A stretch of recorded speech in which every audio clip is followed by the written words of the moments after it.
estamos listos para dar inicio a nuestra siguiente mesa, la enseñanza del español para crear conciencia sobre los retos globales. Voy a presentar a la moderadora. Se trata de Santa Arias, la doctora Arias, pues doctora por la Universidad de Wisconsin-Madison, profesora y directora del Departamento de Español y Portugués de la Universidad de Arizona. Su labor docente y de investigación se centra en la importancia crítica de las representaciones y pensamientos sobre el espacio, el lugar y la naturaleza. Utiliza una perspectiva transoceánica para estudiar los escritos coloniales imperiales ibéricos sobre geografía y ciencias naturales. Entonces tiene la palabra la moderadora, doctora Santa Arias. Adelante. Gracias, Erika. Buenas tardes a todos. Primero quiero agradecer la invitación a nuestra nueva directora de UNAM Tucson, la doctora Kathleen Stenforgast. Estamos muy emocionados de su llegada a Tucson y de todos los nuevos proyectos que estoy segura, bueno, yo creo que ya hay varios proyectos que está desarrollando, pero todos los nuevos en los que nosotros podremos participar y colaborar con ella.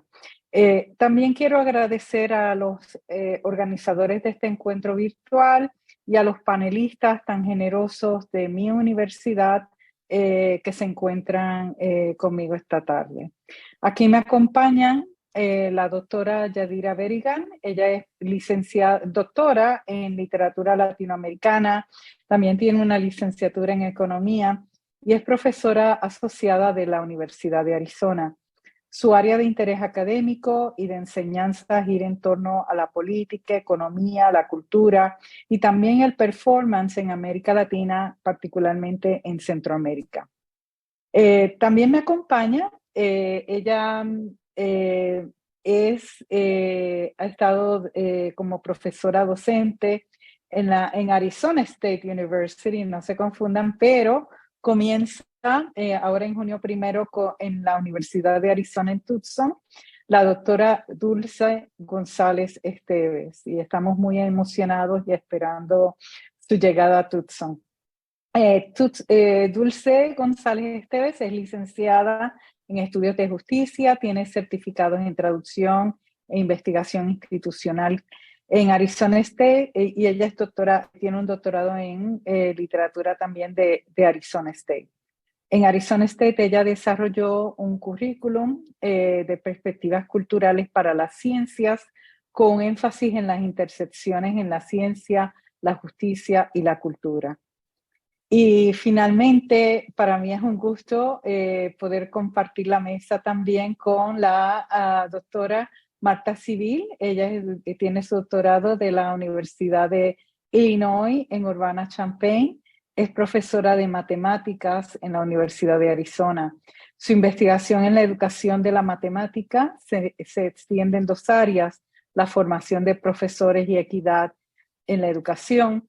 Y su trabajo se centra en el enfoque sociocultural de la educación de alumnos pertenecientes a minorías étnicas y lingüísticas. Claro, ella tiene un currículum impresionante, así que podríamos estar hablando toda la tarde del trabajo que ha realizado y que está realizando.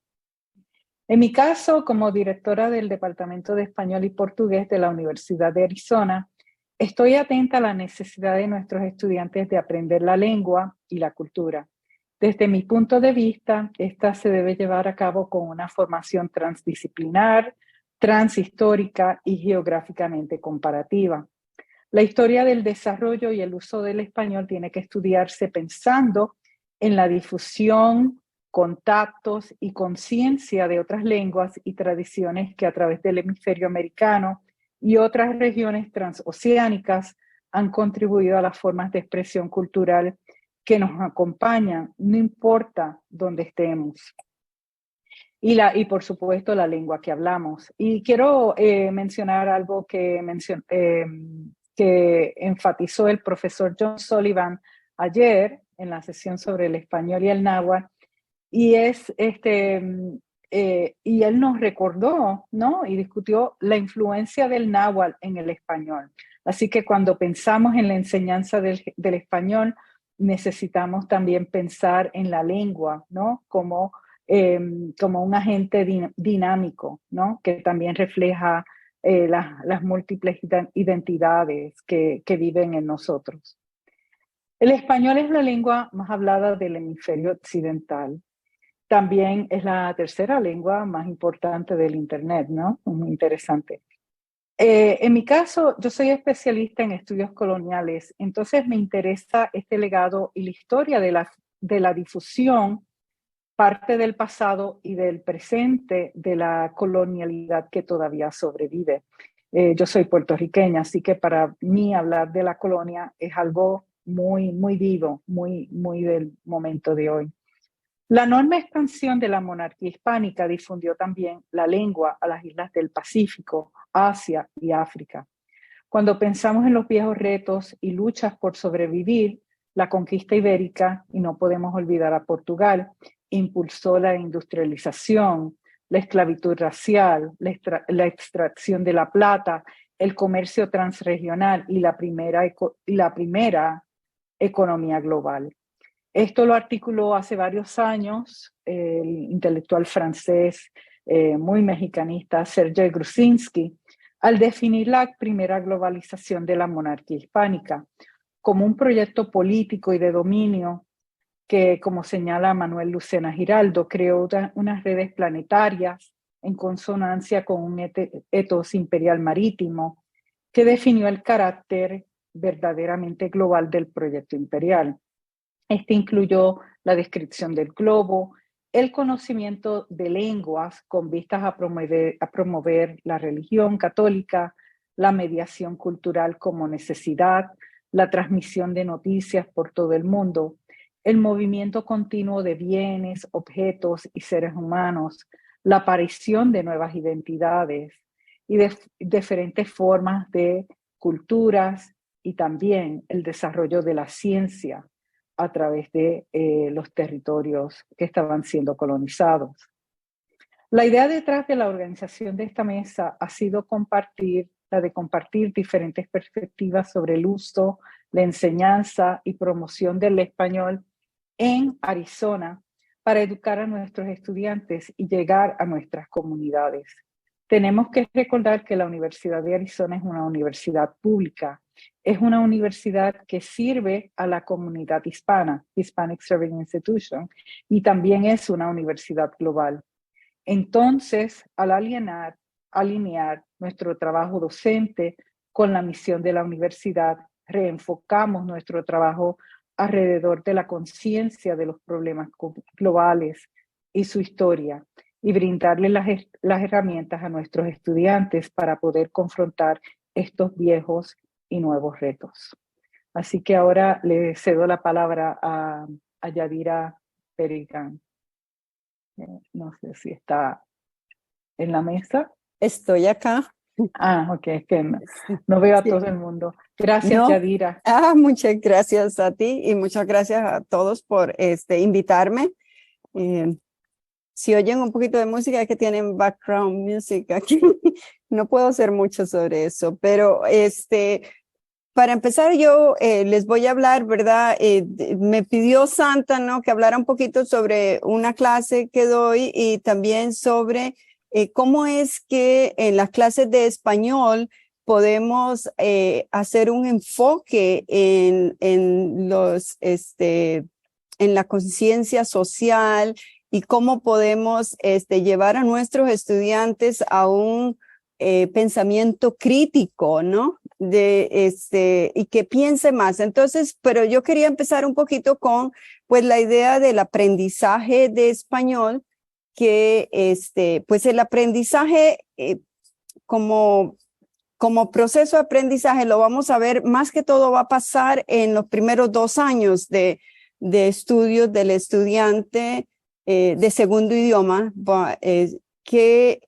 donde va a aprender todas las mecánicas del idioma, específicamente pues la gramática. Y en este caso, yo creo que en los primeros años es un poquito más complicado, se les puede enseñar vocabulario que ellos entiendan y todo, pero es un tiempo de memorización, es un tiempo más consciente de lo que ellos están haciendo, pero a la vez es consciente en cuanto a la memorización, porque están memorizando mucho, están memorizando las reglas, están memorizando el vocabulario, y en estos momentos, aunque uno puede, como profesor, estar dándoles a ellos cierto vocabulario, ciertos conceptos para que ellos vayan aprendiendo, su meta en este momento va a ser más la adquisición de aquellos, de la gramática, de la conversación, de lo que los va a llevar a la comunicación diaria, ¿verdad? Ese es nuestro objetivo hasta cierto punto, pero yo creo que desde el principio siempre debe haber un objetivo de mostrarle al estudiante un poquito sobre la conciencia social. Lo que pasa en los primeros 2 años es que todo es determinado por los libros de texto, no hay mucho conceptos que ellos desarrollen, pero hay que tener en cuenta que el estudiante de segundo idioma o de segunda lengua ya tiene un pensamiento crítico porque lo tiene en su primer idioma, ¿verdad? Entonces, nuestros estudiantes de la universidad, pues yo creo que ya vienen con ciertas ideas, ya vienen con conceptos, ya están aprendiendo esto en otras clases, es una cuestión de ayudarlos a fomentar que lo hagan en el segundo idioma. Porque de otra manera, pues sí tienen su propia historia, ¿verdad? No podemos olvidar que el estudiante que no sabe nada de español y llega a la primera clase, pues ya tiene su historia, ya tiene su pensamiento, excepto que no lo puede decir en español todavía. Le va a tomar un poquito de tiempo para hacer eso. Pero según Stephen Krashen, dice que lo más importante es la adquisición. Y yo estoy de acuerdo con Krashen en que aquí es donde podemos desarrollar todas estas habilidades de pensamiento crítico, de conciencia social, de ser más, que se les haga evidente los problemas sociales, tanto locales, nacionales, como estos problemas globales, ¿verdad? Entonces, yo pienso que hay que tomar en cuenta en nuestra, como mencionaba Santa, la clase de universidad que somos una universidad global, somos una universidad Hispanic Serving Institution. Somos una universidad que tenemos una gran diversidad. Nuestra población tiene una diversidad estudiantil muy, muy grande. Por ejemplo, tenemos diferentes clases sociales, tenemos diferentes clases, llegan estudiantes que sus papás sus abuelos fueron a la universidad, sus papás también. Tenemos los estudiantes que son primera generación. O sea, hay que tomar todo esto en cuenta. Tenemos estudiantes de todas las clases socioeconómicas, tenemos estudiantes muy, muy diversos en todos sus pensamientos modernos. Ellos están en las clases, lo podemos ver, es muy fácil ver. Pero yo quiero, principalmente voy a decir que la diferencia que más me interesa acá es la diferencia del estudiante de segundo idioma y el de lengua heredada, ¿verdad? ¿Por qué? Porque el estudiante de lengua heredada ya adquirió el idioma. Entonces ya él está desde un principio, desde que va a tomar en la clase 203, incluso la 103, ya él está listo para que se le den estos conceptos, porque ya tiene su vocabulario, él adquirió, ellos adquieren su idioma desde que están chicos, así que la adquisición ya está ahí. Entonces, hay que tomar en cuenta esto y hay que tomar esta oportunidad para enseñarle a estos estudiantes estos conceptos. Entonces, ya que hago esta diferenciación de los estudiantes de la adquisición del idioma, ¿por qué? Porque cuando la clase que doy es de nivel 300, o sea, tercer año, y es importante para mí que ya cuando los estudiantes llegan a mi clase, ya ellos hayan desarrollado la adquisición, o sea, ya están en la época de adquisición y de hecho ninguno de ellos usualmente tiene un problema con el lenguaje mismo ni con vocabulario. Yo no les doy listas de vocabulario. Entonces, eso es muy importante para esto. Hay varias clases en el Departamento de Español que cumplen con estos objetivos sociales. Son muchas, yo creo que casi todas las clases de cuarto año van a tener esos objetivos de lograr estudiantes que sean, pues que estén interesados no solo en la parte local o en su vida comunitaria dentro de Tucson, pero en global, ¿verdad? Entonces, eso es muy importante. Entonces, es importante, como les digo, tener en cuenta introducir en estos programas conceptos relacionados con la diversidad, la igualdad y la inclusión, tanto a nivel nacional, local, como global, porque estamos formando ciudadanos globales, pero no podemos olvidarnos de lo local. Cuando yo estoy dando una clase sobre Latinoamérica, no me puedo olvidar de los Estados Unidos tampoco. Es importante que ellos siempre puedan hacer esa conexión, ¿verdad?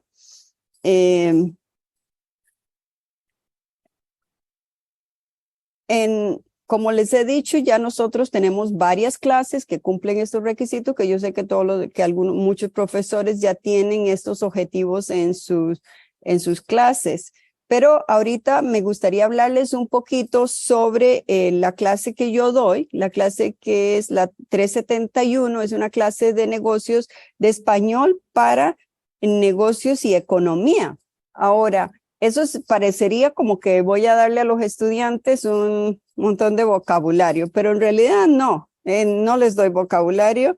El objetivo principal de la clase es que el estudiante aprenda a negociar con Latinoamérica, ¿verdad? Y eso es muy importante porque somos muy diferentes en la manera en que hacemos los negocios. Entonces, por ejemplo, una persona... cuando estamos viendo en uno de los capítulos que los estudiantes dicen, es que para hacer negocio, por ejemplo, en Centroamérica, van a hablar de la familia, van a tomarse un café, van a hablar de muchas cosas y una hora después empiezan a hablar de los negocios. En los Estados Unidos, no. Si a las 9 de la mañana nos vamos a ver, vamos a empezar a hablar de negocios a las 9 de la mañana, ¿verdad? Entonces, esas son diferencias que ellos van aprendiendo sobre lo que se permite allá y aprender algo muy importante que es para mí, que ellos aprendan que uno tiene que respetar las culturas, ¿no? Si eso es algo cultural, pues el gerente que se vaya a Latinoamérica, que no entienda la cultura, posiblemente no va a triunfar en su campo porque no lo van a entender. Entonces, para mí eso es muy importante, que el estudiante esté aprendiendo esas cosas. Yo creo que en el futuro tal vez ellos decidan que quieren ir a trabajar en otro país en Latinoamérica, o simplemente que van a trabajar para alguna empresa transnacional, que ahora es muy común, ¿verdad? De hecho, yo no espero que los estudiantes vengan y hagan demasiado vocabulario, o sea, eso no se los doy, pero sí que ellos aprendan conceptos y que ellos elaboren o crean análisis de diferentes conceptos que los va a ayudar a entender la cultura. Por ejemplo, tengo varias maneras de hacer esto y una de las que hago es que en el libro nos dan ya algunas frases y otras, pues yo misma las consigo, ¿no? Que nos van a decir cómo es que podemos desarrollar la conciencia social de los estudiantes, cómo podemos hacer que ellos, el intento es que ellos aprendan sobre la sociedad en general, ¿no? Entonces, por ejemplo, una frase que ellos tienen que hacer alguna semana es decir, de Martin Luther King. Entonces, no siempre es una frase en español de alguien que habla español, sino puede ser una frase en inglés. él dice, siempre es el momento adecuado para hacer lo correcto. Entonces, de ahí los estudiantes van a hablar de esto. ¿Qué significa para ellos esta frase famosa de Martin Luther King, verdad? O, por ejemplo, Henry Ford, que dice, un negocio que no genera más que dinero es un negocio pobre. ¿Qué significa eso? ¿Qué es lo que quieren que generemos? Entonces, todo este tipo de cosas el estudiante está pensando, están en discusiones que los va a llevar a ellos a pensar un poquito fuera de la comunidad y un poquito más allá. Una de las cosas que me dicen los estudiantes a mí es que esta clase la toman estudiantes de Eller, que nada más la toman y me dicen, bueno, es lo mismo que me están enseñando en Eller. Bueno, qué bueno que en Eller les están enseñando también, o sea, están aprendiendo en inglés y en español, ¿verdad? Lo mismo. Y eso está bueno, porque entonces ellos desarrollan realmente un pensamiento crítico en dos idiomas. Así es como realmente ellos llegan a ser bilingües, cuando ellos pueden hacer eso en cualquiera de los dos idiomas. A ellos, por ejemplo, en una discusión se les pregunta, ¿qué es la ética? ¿Qué es la ética empresarial? ¿No? Eso es algo muy importante. ¿Cuál es la ética de un gerente? ¿Cómo podemos evitar la discriminación? ¿Cómo? Les pregunto, por supuesto, van a hablar algunos de que han sentido la discriminación en el ámbito de trabajo y eso pues es muy importante. Ahora hablamos de muchos temas relacionados con el ambiente, el desarrollo sostenible. Todo esto se encuentra en esta clase y como les digo, en ningún momento se les da una lista de palabras, porque estos son conceptos que ya estoy tratando de que ellos desarrollen. Y mientras que la clase se centra en Latinoamérica, pues lo que sirve es con una conexión para que ellos puedan hacer comparaciones con los Estados Unidos, porque eso es muy importante también, ¿verdad? Y no sé si me va a quedar mucho tiempo ya, pero nada más les quería decir que una de las cosas que muy importante que yo he logrado en esta clase, que en realidad los estudiantes han hecho, que a mí cada vez me anima mucho a seguir con la clase, es que ellos tienen que hacer un proyecto y yo los veo haciendo proyectos sociales increíbles. Por ejemplo, uno creó un servicio médico ambulante para llevárselo a las personas mayores que no tienen quien los lleve al médico o para a las personas que no tienen los recursos y no tienen transporte. Y era algo gratis, ¿no? Que ellos iban a dar gratis. Otros inventaron una aplicación para que servía para traducir para las personas que vienen de otros países que no hablan el inglés y que ellos dicen, porque nosotros cuando éramos niños teníamos que traducirle a nuestros papás o a nuestros abuelitos. Entonces ya eso es algo que me anima mucho. Yo creo que ver al final los proyectos, ya se me acabó el tiempo, pero al final estos proyectos me ha hecho sentir como que, ok, la clase tiene mucho sentido porque hemos elaborado, los estudiantes tienen muchas cosas por las que ellos se preocupan mucho por sus compañeros que están teniendo problemas de salud mental, se preocupan por los que no tienen de comer. Entonces, eso ha sido muy importante para mí. Gracias. Gracias, Yadira. Le cedo la palabra a Dulce González Esteve. Gracias. Bueno, voy a ver si puedo compartir mi pantalla, pero bueno, gracias por la invitación a participar y ha sido muy, creo que no se puede, pero en fin, yo les leo las citas. Ok, vamos a cancelar esto. Muy bien. Bueno, una oportunidad impresionante para conocer más a los colegas y además ver cómo nos identificamos y se relacionan las ideas, ¿no? Yo creo que el objetivo cuando es el estudiante y la comunidad es un objetivo que va a demostrarse de formas similares con diferentes contenidos, que es lo que tenemos, ¿no? Yo les voy a hablar hoy, el título de la presentación es Sacándole partido a nuestra herencia hispana.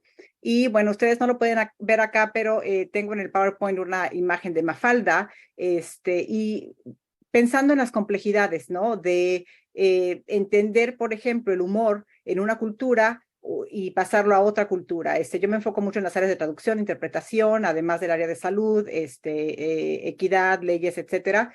Entonces, siempre trato de comunicar las ideas empezando por imágenes que son muy difíciles de interpretar y sobre todo cuando interviene el humor, como en el caso de Mafalda. No sé cuántos de ustedes en la audiencia sepan quién es Mafalda, pero Mafalda es una tira cómica de Argentina, de Quino, y pueden buscarlo si lo desean. Es muy interesante conocer la cultura a través de este medio, ¿no?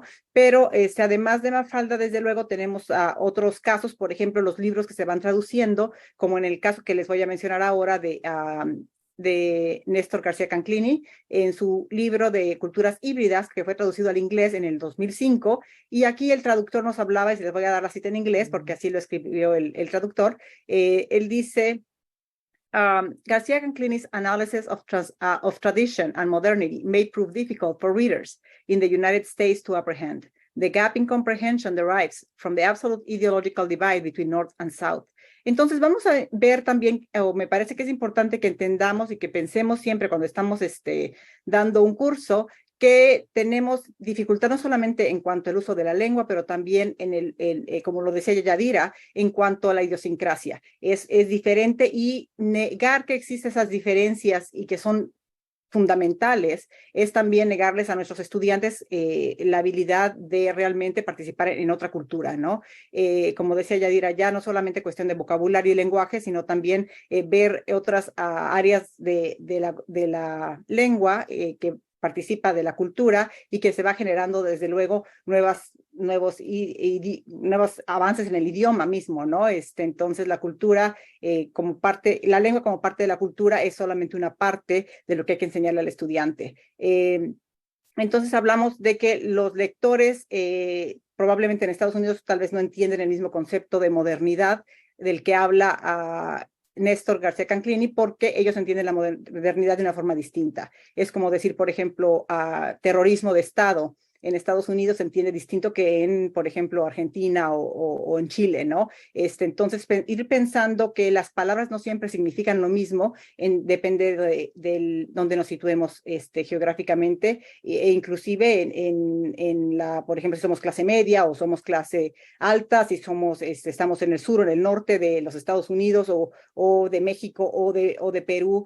Todas estas variaciones de clase social, de edad, de sexo, todo esto influye en la interpretación, y es importante que el estudiante que esté capacitado para un mundo global entienda que hay todas estas diferencias y hay que tener cuidado cuando se están manejando, ¿no? Después vamos a hablar un poquito de ¿cuál sería nuestra meta, no? ¿Cuál sería la meta de un profesor de lengua o un profesor que trabaja en una institución que da clases en un departamento, por ejemplo, de español y portugués? Bueno, la meta sería, en teoría, para algunos de nosotros, que el mensaje tenga el impacto deseado por el emisor en la audiencia, ¿no? En la persona a la que le estamos hablando. Y esto, como ya había mencionado, es difícil de lograr porque esto involucra no solamente lengua como tal, ¿no? En blanco y negro, sino intencionalidad, contexto, forma, esencias, gesticulaciones, tonos, relaciones de poder y una infinidad de cosas más, ¿no? Entonces, yo lo que utilizo para desglosar un poquito este complejo meollo, ¿no? Que es la lengua y la cultura en su intersección, utilizo mucho el modelo de lenguaje de Spolsky, y él nos habla de que hay dentro de la lengua unas pólizas. Por ejemplo, tendríamos, por ejemplo, la Academia de la Lengua Española, que rige cómo se usa la lengua, ¿no? Pero voy a hablarles a ustedes de los Estados Unidos, porque desde luego nuestra universidad se encuentra en el suroeste de los Estados Unidos, en Arizona. Entonces vamos a hablar un poco del español y los usos y las normas de la lengua en los Estados Unidos. Vamos a hablar entonces después, él habla de que hay pólizas o normas, hay también prácticas de la lengua, hay creencias o ideologías dentro de la lengua, y hay también una forma de manejar la lengua, cómo se regula el uso de esta lengua, ¿no? Y vamos a ver entonces, desglosándolo de esa manera, entonces las normas, las ideologías, la ecología de la lengua y la forma en la que se planifica el uso de la lengua.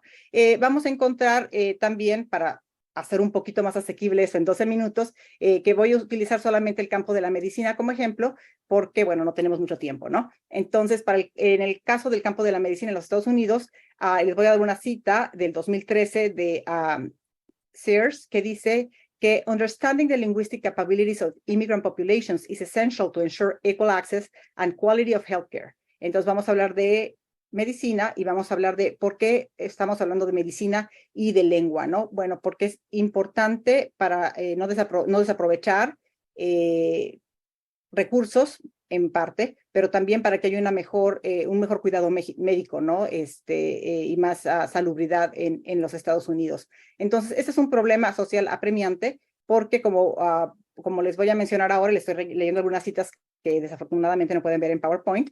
The quality of communication between the physician and the patient affects the diagnosis, treatment, and recovery of patients. Entonces, no tener una buena comunicación entre un médico o enfermera o, no sé, en un laboratorio va a afectar el cuidado del paciente. Además, aunque ya sabemos que esto es muy importante en cuanto al tratamiento, etcétera, del paciente, los pacientes siguen reportando que no se sienten escuchados, que no sienten que están participando, los pacientes que hablan español, ¿no? Que no sienten que están participando y que son, bueno, sí, partícipes en su tratamiento, que no tienen colaboración con el médico para poder resolver sus problemas de salud.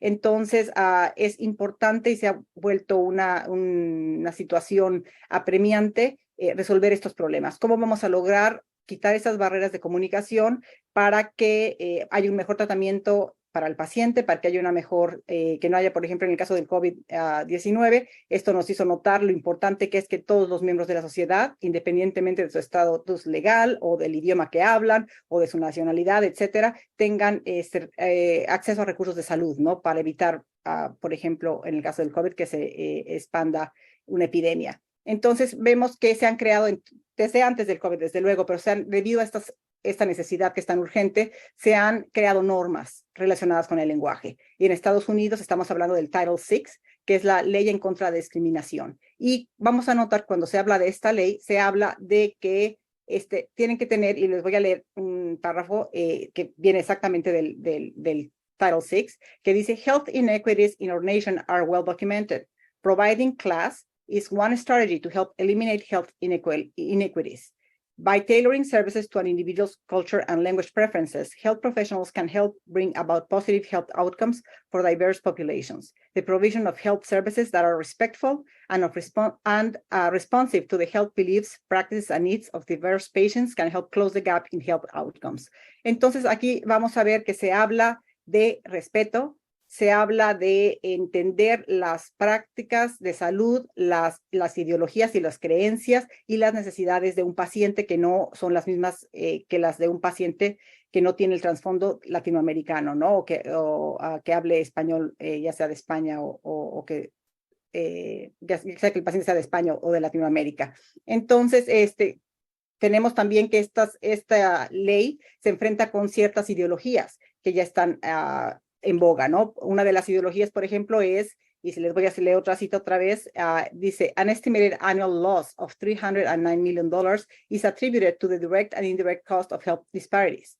Entonces tenemos que se pierden anualmente $309 millones porque existe estos equívocos en cuanto a si se debe proveer servicios de salud o no a una persona que no tiene documentación en los Estados Unidos, si se deben de proveer intérpretes en las clínicas y en los hospitales, etcétera, ¿no? Entonces se está perdiendo esta cantidad de dinero porque hay estas ideologías que, bueno, no son compatibles con la realidad, ¿no? De que el inmigrante viene y utiliza recursos y no paga impuestos, etcétera, ¿no? Pero la realidad es que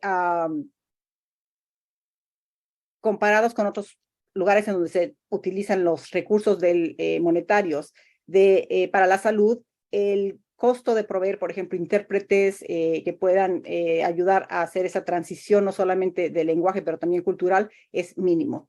Y bueno, eso es en cuanto a la ideología. En cuanto a la administración del lenguaje, vemos que se han creado estándares para intérpretes, por ejemplo, en los Estados Unidos. Entonces ya va de la ley del Title VI, fuimos a la ideología, cómo se ha ido cambiando la forma de pensar en cuanto a proveer, ¿no? El servicio en centros médicos que sea en español o con intérpretes o traductores, y cómo entonces se van creando ciertas formas para que se logren llevar a cabo estos cambios a través de la administración del lenguaje. Entonces se han ido creando estándares, por ejemplo, para intérpretes, como les había mencionado, pero hay también otra parte que es la que nos toca a nosotros, ¿no? ¿Qué es lo que nosotros podemos hacer para intervenir, para mejorar el patrimonio que tenemos en los Estados Unidos en cuanto a la lengua del español?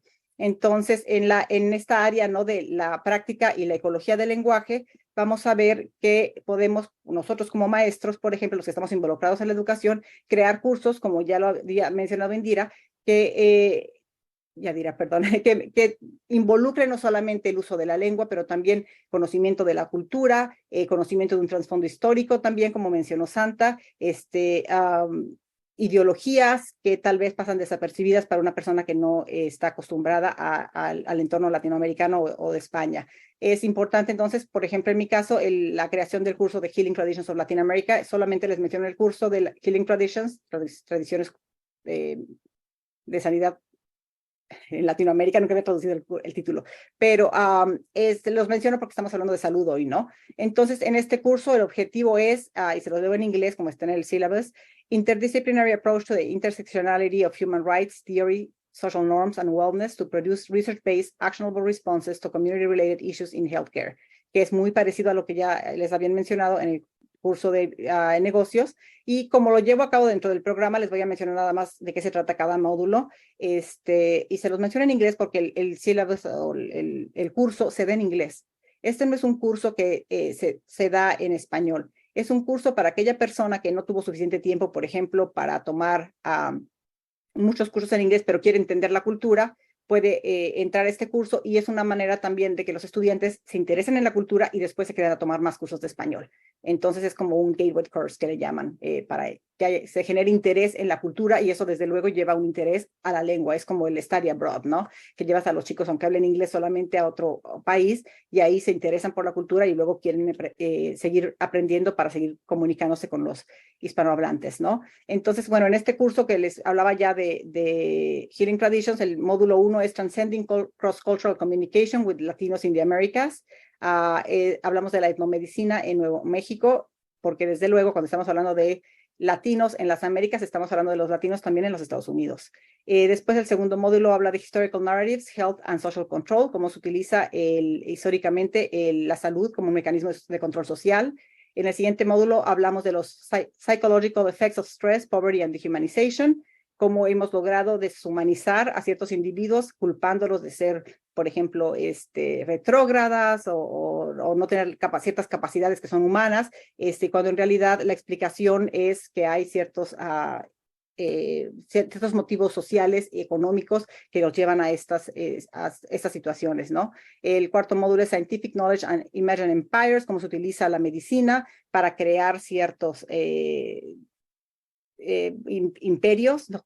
Estamos hablando más o menos de 1900, y luego hablamos de Nationalism and Healing Traditions, cómo se utiliza la salud como empoderamiento nacionalista en casos como, por ejemplo, en Cuba o en Puerto Rico. Y por último, Worldview and Current Biomedical Practices. Hablamos de las diferentes aproximaciones al campo de la medicina desde diferentes países, como por ejemplo Cuba, México, que no siempre es el mismo, ¿no? Entonces ahí tienen una idea más o menos general de cómo podremos crear un curso que está relacionado con problemas que tenemos en este momento, con las pólizas que se están creando en los Estados Unidos, con las ideologías que se están presentando, y cómo nosotros podemos contribuir también en este panorama para ofrecer un mejor servicio a los pacientes, una mejor comprensión de las culturas a los que se practican el campo de la medicina, pero igual, como lo mencionaban ya, se puede hacer en cualquier campo.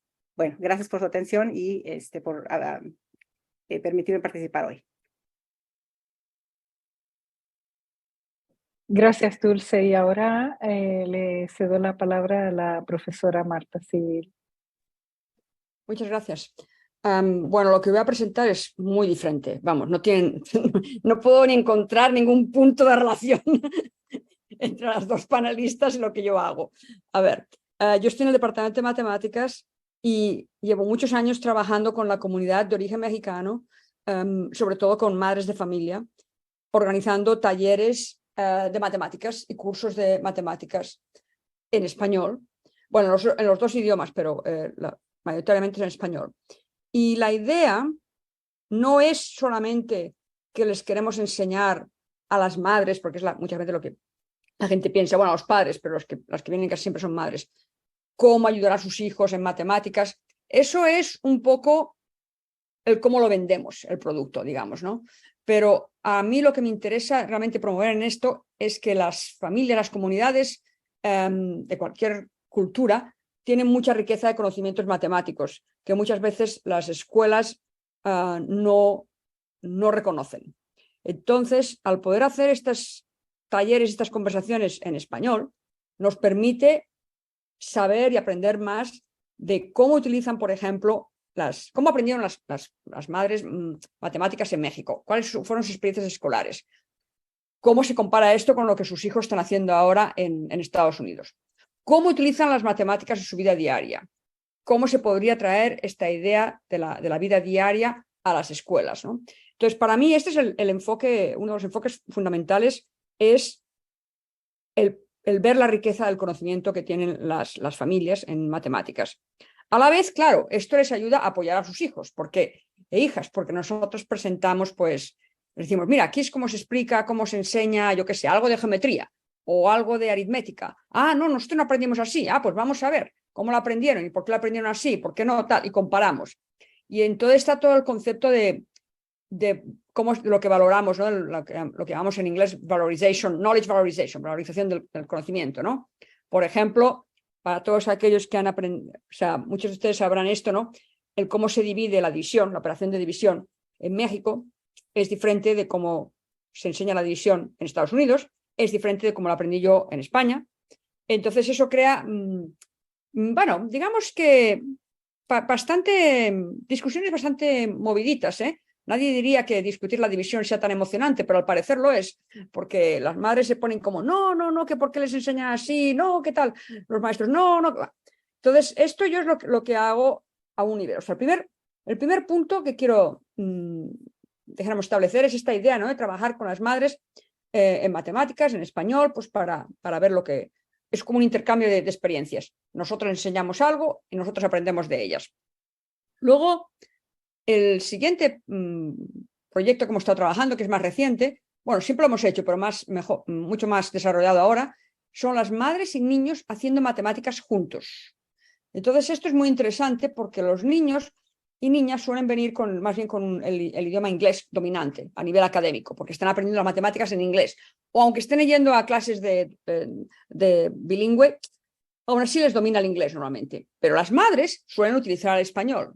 Entonces, hay mucho translanguaging, ¿no? Hay mucho uso de recursos del lenguaje, pero también es una manera de promover el uso del español académico y para los niños ver que sus madres y padres saben matemáticas y pueden hacer matemáticas en el idioma, bueno, en cualquier idioma, pero en su caso en el español, ¿no? Entonces, este es el siguiente punto, ¿no? Las madres y niños haciendo matemáticas juntos. Y el tercer punto es padres y profesores haciendo matemáticas juntos. Esto también tiene un poder increíble porque, claro, intentamos buscar situaciones de modelaje cultural. Por ejemplo, tenemos una actividad de hacer flores de papel, donde hay cosas de fracciones y de medición, o algo de cuando hacen las calaveritas estas para el Día de los Muertos con azúcar. O sea, temas que, primero que tienen un componente cultural, pero que además las madres pueden tener o suelen tener experiencia y expertise, ¿no? O sea, que saben hacer algo sobre esto y que las matemáticas son como más abiertas, ¿no? Porque claro, si damos un problema de fracciones, pues ahí a lo mejor los profesores van a tomar el dominio, van a decir, no, esto se hace así. Pero si lo dejamos más abierto, hay más equidad en la participación, que es un tema que a mí me interesa mucho, ¿no? ¿Quién participa? ¿Cómo participan? Bueno, entonces, con los padres y profesores haciendo matemáticas juntos, lo que pasa es que a veces algunos de los profesores no hablan español. Y entonces ahí pueden ver también de nuevo la riqueza de personas que saben más de un idioma, porque de repente ahora ven a las madres que están hablando español, algunas hablan algo de inglés, está la maestra que sabe los dos, o las maestras que saben los dos, a veces los niños ayudan también. Entonces ven la riqueza de saber más de un idioma, el uso del español en un entorno matemático y los Las madres aprenden de los maestros y profesoras aprenden de las madres.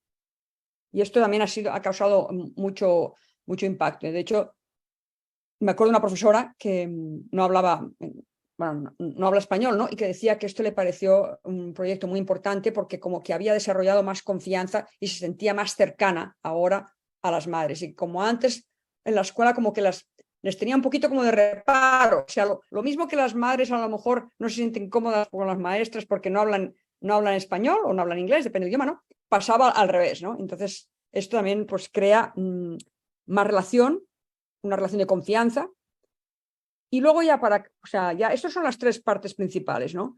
Pero aparte, desde el punto de vista de la universidad, de la preparación de estudiantes, claro, yo trabajo con estudiantes de doctorado o de maestría, y esto para mí es muy importante porque estoy preparando la siguiente generación de profesores o no sé si se van a dedicar necesariamente a la cuestión académica, pero a lo que sea que se van a dedicar, donde empiezan a ver la importancia o donde ven la importancia de trabajar con la comunidad, de estarse el rato ahí con la comunidad, de establecer relaciones de confianza. Me llamó la atención, Yadira, lo que dijiste, ¿no? de los negocios y de que primero que tienes que ir ahí, hay que tomar el cafecito y hablar y tal, y después ya llegas. Es lo mismo con lo que hacemos nosotros de matemáticas. Nosotros no vamos ahí, venga, hacemos este problema. No, charlamos y tal y cual, y ahí ya hacemos las matemáticas, ¿no? Y las matemáticas quedan como, le llamamos, de hecho, al trabajo que yo hago, le llamamos tertulias matemáticas, basados en las tertulias literarias. La idea es un grupo de personas que se reúnen a hacer matemáticas y hablan de otras cosas, ¿no? Entonces, esto más o menos es el trabajo que yo hago y cómo utilizamos el español de manera realmente pues para promover la riqueza, claro, del idioma y la ventaja de ser bilingüe. Y ya en la clase, en el salón de clase, cuando he trabajado con niños, que el primer idioma es el español, me parece fascinante porque si les dejamos que utilicen español, aunque a lo mejor no tienen el español muy académico para las matemáticas, como muchos problemas de matemáticas son de planteo y de historias, de explicar, es mucho más interesante. Por ejemplo, me acuerdo de un estudiante de séptimo grado que resolvió un problema de probabilidad utilizando un concepto, un sentido del humor increíble, ¿no? Era un problema, tenías que hacer un árbol, un diagrama y tal, y tenías 4 colores representados en un cubo y 3 nada más en otro. El amarillo no estaba representado en uno de los cubitos, en uno de los cubos, ¿no? Y entonces dijo él, es que el amarillo está de metiche. Cuenta, pero no cuenta. Y era verdad, así es como él utilizó esta imagen para resolver el problema. Esto no lo podría haber hecho en inglés. Esa riqueza yo no la habría visto en inglés, ¿no? Entonces, ahí ese es mi trabajo, vamos, en una palabra. Ya. Muchas gracias, Marta. Y claro, la diferencia es lo que enriquece, ¿no? Todas estas formas en que usamos el español. Y claro, como dije al principio, es sobre la enseñanza del español y también cómo alcanzamos nuestras comunidades. Y es interesante, ¿no? La forma en que, y el trabajo tan interesante y obviamente relevante en la universidad que haces. Así que tenemos aquí una pregunta para Dulce. Es sobre medios de plataformas e-learning disponibles para que el área de salud, médicos, asistentes y enfermería, donde puedan tener acceso de capacitación los estudiantes. Ya, bueno, no tenemos acceso a compartir la pantalla, pero puedo mandarles enlaces. Mi correo es Dulce, mi primer nombre con una E al final por Esteves, a arizona.edu.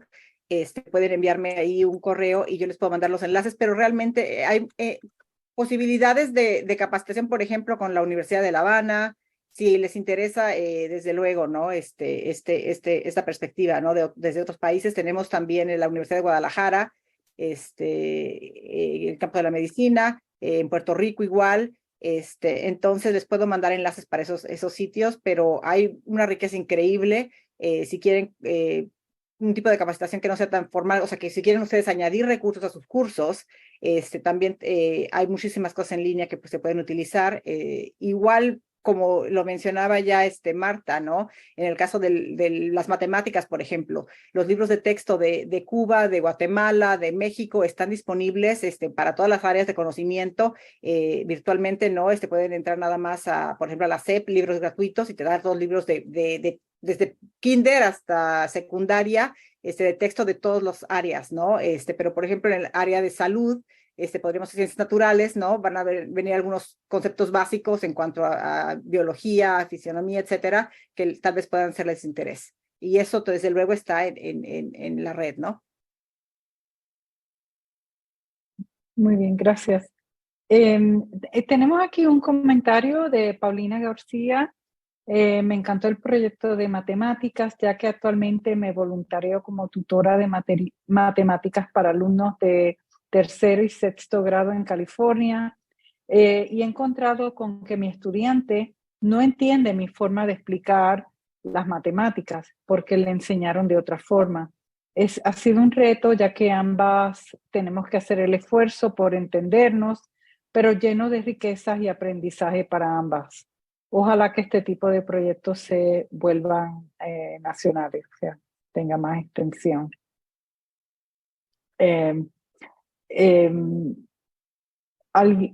¿Quieren que repita? Dulce, ¿alguien se pide que repitas tu correo?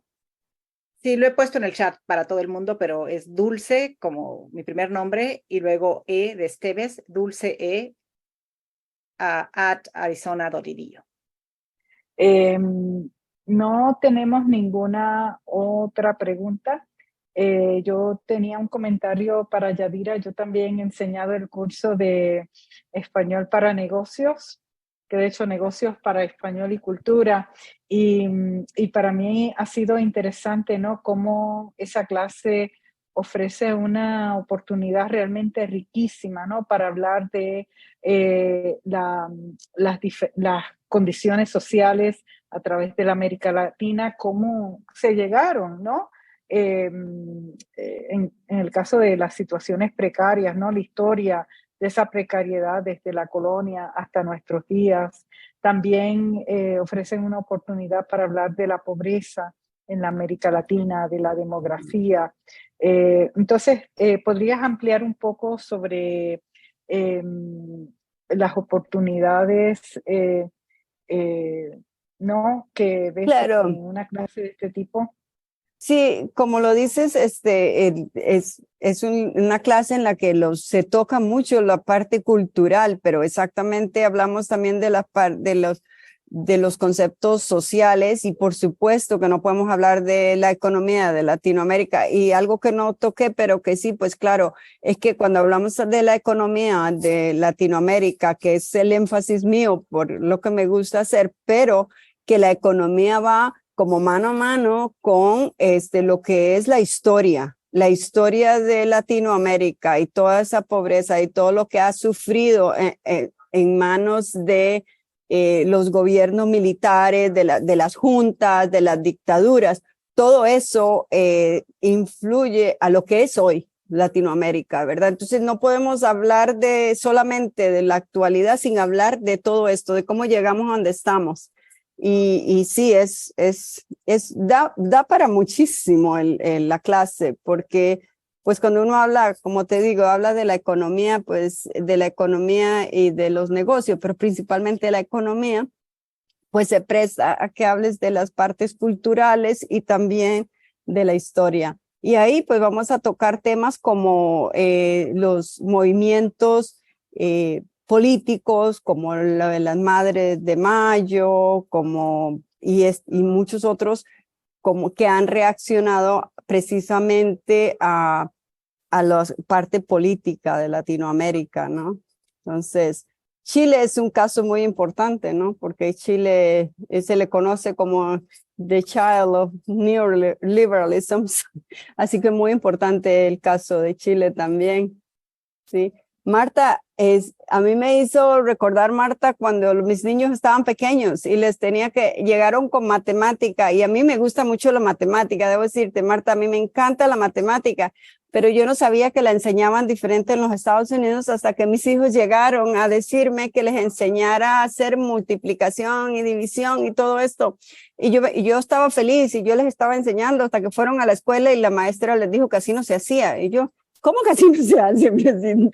Que sí se hace porque ahí está el resultado. Y bueno, no todas las maestras son como tú, así que eso es complicado, ¿verdad? Cuando uno le quiere enseñar al niño y resulta que la maestra dice así no se hace.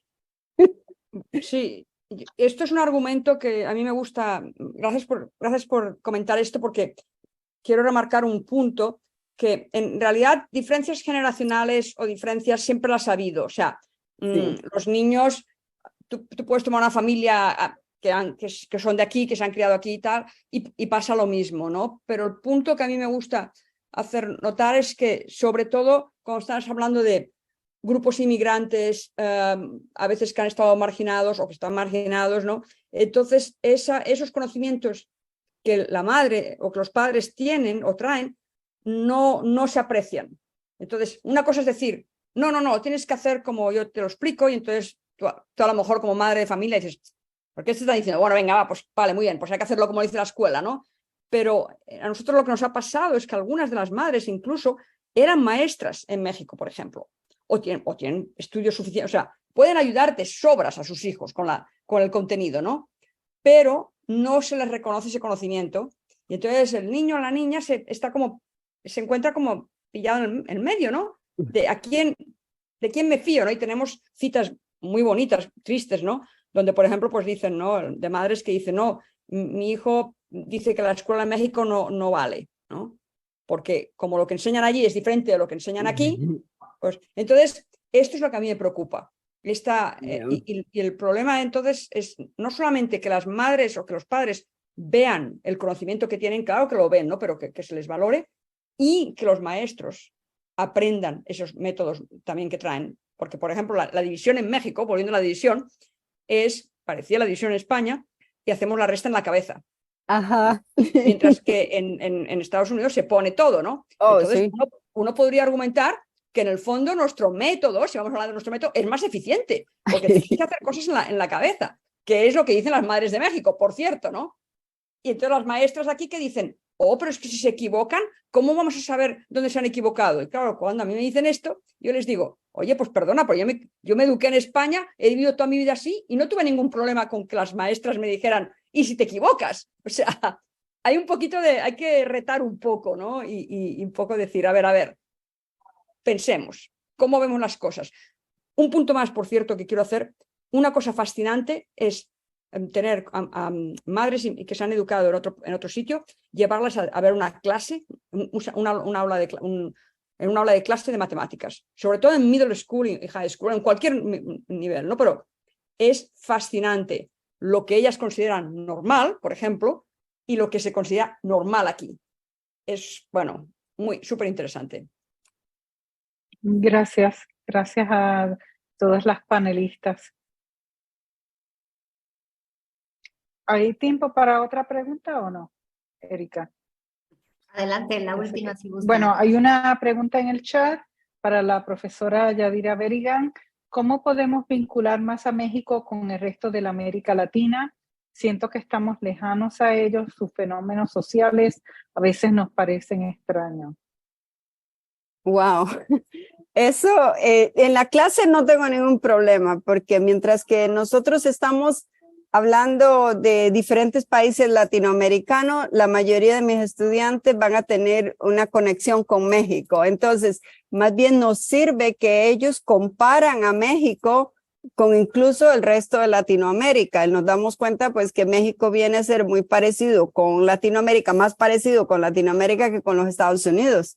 Entonces, en vincularlo no ha sido ningún problema. De hecho, he trabajado con una universidad de Hermosillo, y no les puedo decir ahorita el nombre exacto porque eso me lo pasaron. Y he trabajado donde los estudiantes se conectan con estudiantes de allá y ellos tienen conversaciones sobre la economía y sobre diferentes cosas que ellos les preguntan. Por ejemplo, a veces yo les digo, tienen que saber cómo es que un estudiante vive en México comparado a cómo un estudiante vive en Estados Unidos, o a veces otros países. Hacemos lo mismo para que ellos tengan esa comunicación con estudiantes de otras ciudades, de otras universidades, de otros países, pero principalmente México. He tenido de Uruguay, de Costa Rica y de México. Entonces hacemos eso, pero yo creo que en el futuro a mí me gustaría tener más conexión con UNAM. Ya lo hemos comentado Santa y yo, que queremos tener más una conexión con UNAM entonces en el futuro. Sí, y para otra respuesta es que depende mucho del instructor, o sea, de los materiales que escoge para la clase. En el caso de Arizona, nosotros estamos tan cerca a México, nuestros estudiantes tenemos la demografía, ¿no? O son mexicanos o de herencia mexicana, o sea, tenemos una responsabilidad así es como nos conectamos, ¿no? Uh-huh. Así que ya hemos terminado la mesa. Muchísimas gracias a los panelistas y a los asistentes. Bueno, Erika. Así es, muchísimas gracias, ha sido interesantísimo, hemos podido ver ahí en el chat personas que les ha gustado tanto que dicen, ¿cómo podemos hacer para adoptar esto a nivel nacional? Bueno, pues están aquí todas las sedes de la UNAM en Estados Unidos, son 5, no es tanto, está aquí directora de la UNAM Tucson. Muchísimas gracias, doctora Stern, por organizar esta mesa. ¿Quiere decir algunas palabras? Pues yo nomás les quiero dar gracias a las panelistas y desde luego que la UNAM está lista para colaborar en lo que quieran. Muchas gracias. Podemos empezar mañana. Muy interesante todo lo que dijeron.